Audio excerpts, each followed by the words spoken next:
Point Virgule, le podcast de Sciences Po Bordeaux.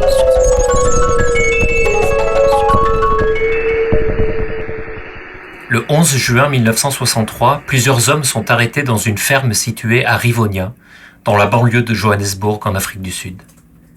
Parmi eux, d'éminents membres du haut commandement de la branche militaire du Congrès national africain, l'ANC, créée en 1961. Le chef de cette organisation, Nelson Mandela, n'est pas présent lorsque ces arrestations se déroulent, car il est déjà emprisonné depuis plus d'1 an. Les militants de l'ANC arrêtés à Rivonia luttent depuis des années contre l'apartheid, ce système ségrégationniste et discriminatoire introduit par le gouvernement en 1948, qui asservit la majorité noire de la population sud-africaine. Depuis plusieurs années déjà, des actions de sabotage et de grève générale sont organisées. Elles démontrent une inflexion de la nature de la lutte qui n'est plus seulement pacifique après les massacres de Sharpeville en 1960. Lorsque le procès de Rivonia débute au palais de justice de Pretoria à l'automne 1963, 10 membres de l'ANC sont poursuivis pour sabotage, complot et trahison, dont leur leader Nelson Mandela. Tous plaident non coupables mais sont conscients de risquer gros, car depuis une loi de juillet 1962, tout acte de sabotage est désormais passible de la peine de mort. Nelson Mandela, avocat de métier, a été choisi comme leur représentant. Très vite, l'idée que ce procès pourrait être une tribune pour le combat contre l'apartheid germe parmi les accusés. En effet, de très nombreuses personnes, dont des journalistes du monde entier, sont présents aux audiences.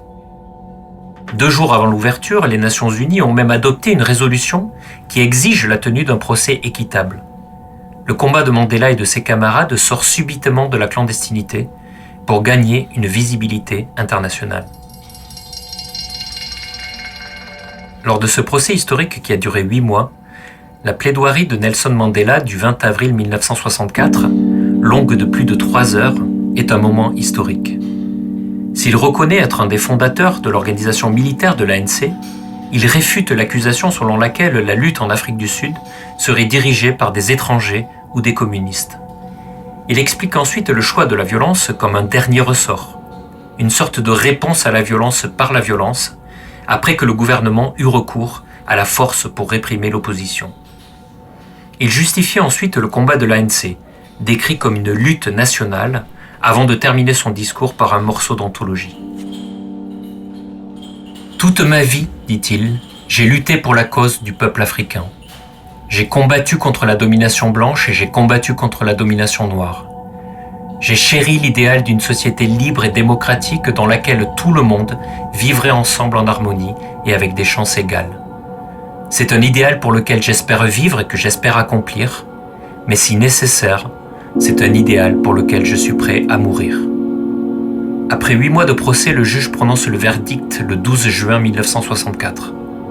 8 des accusés sont condamnés à la réclusion à perpétuité, dont Nelson Mandela. Le gouvernement sud-africain souhaitait quant à lui la peine de mort. Il a dû céder à la pression internationale.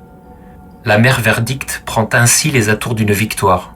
Winnie Mandela, l'épouse de Nelson, ainsi que sa mère, peuvent sortir du tribunal le poing levé, alors que la foule entonne l'hymne de l'ANC. Les condamnés sont immédiatement transportés à la prison de haute sécurité sur l'île de Robben, près de Cape Town, où Nelson Mandela passera les 27 prochaines années de sa vie. En février 1990, Nelson Mandela est enfin libéré et l'ANC à nouveau autorisé. 1 an plus tard, le président Frédéric de Klerk annonce que l'Afrique du Sud renonce à l'apartheid, alors que l'ANC abandonne la lutte armée. 2 ans plus tard, en octobre 1993, de Klerk et Mandela reçoivent conjointement le prix Nobel de la paix et le 9 mai 1994, Nelson Mandela est élu président de la République d'Afrique du Sud. L'idéal pour lequel il s'était dit prêt à mourir 30 ans plus tôt était désormais incarné.